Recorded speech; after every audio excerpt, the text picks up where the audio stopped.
After 1 month of furious competition in the European Tour made up of 5 stages, an overall winner emerged in the last few miles. The crew on board Foncia finally took the lead in the Gulf of Genoa, eventually finishing 2 points ahead of YANN Guichard and his crew on Spindrift Racing.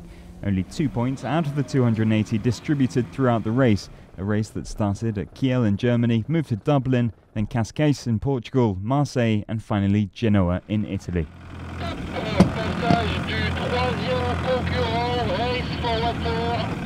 A close finish, a very close finish. Well, we won the 3rd stage. I think we were good for the last 3. We took all the points we could possibly take.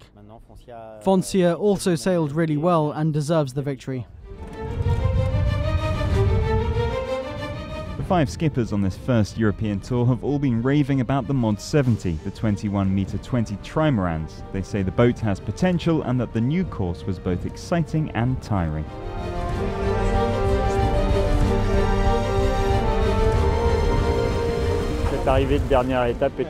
What happened at the end is the perfect image of how things panned out over the month of racing.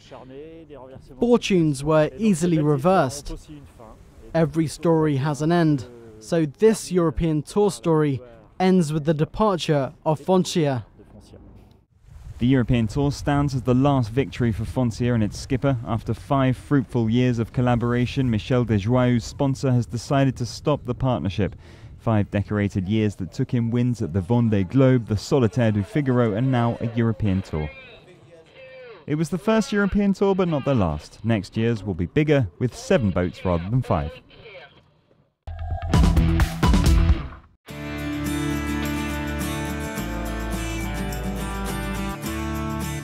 It's getting old, but this show's still got it.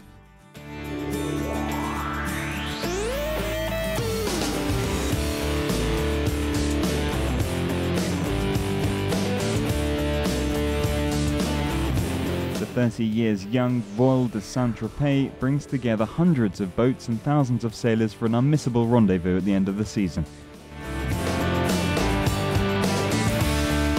From the latest vessels to rigs from another age, here they're all brought together on one stretch of water for a truly exceptional event. What's interesting here is the mix of genres. It's what makes it so charming. On one side you have boats which are almost the opposite of classic boats. Some of them might be from last century, others even older than that. This mixture allows an exchange between sailors. Some modern boat crew members get on board the classic boats and vice versa. It helps to mix the different sailing cultures.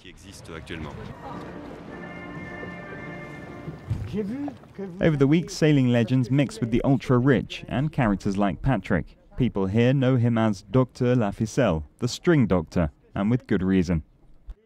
What I do is rig the boats. Just look at the forest of ropes you get on classic sailing boats. That's where I work. He's been doing the same job for more than 25 years on hundreds of boats, from simple repairs to the complete installation of the rigging, like on YANN, this 11-metre-long 1913 yacht. Patrick fait partie des monuments. Patrick is mythical in the sailing world. Actually, he's mythical everywhere. Everyone wants him. I was lucky he agreed to come on board. It took more than a month of work to install and adjust everything on YANN. He was rewarded with a trip out to sea with the whole crew. From Docteur La Ficelle to a racing legend, Philippe POUPON, a multi-awarded navigator who's just spent several years travelling. Coming back to Saint-Tropez has sentimental value for him. It's beautiful. It's brand new. I spent over a year on it, on a world tour with Eric Tabarly. That's it, a lot of memories. It was with Jean-Louis Etienne, Titouan Lamazou. We were young, great memories of navigation. The most beautiful boats in the world are all here. It's such a great gathering. So yes, I'm very happy to be here. A parade of boats, each more extravagant than the last. But Le Voile de Saint-Tropez is also a boat race, a real competition with prizes. Le Trophée Rolex The Rolex Trophy, which rewards the best 16-meter traditional boat, is obviously a very popular competition. The World of Saint-Tropez has become a globally recognised event, and every year there's no question of its supremacy. Setting, content and sport come together in a perfect recipe for sailing success.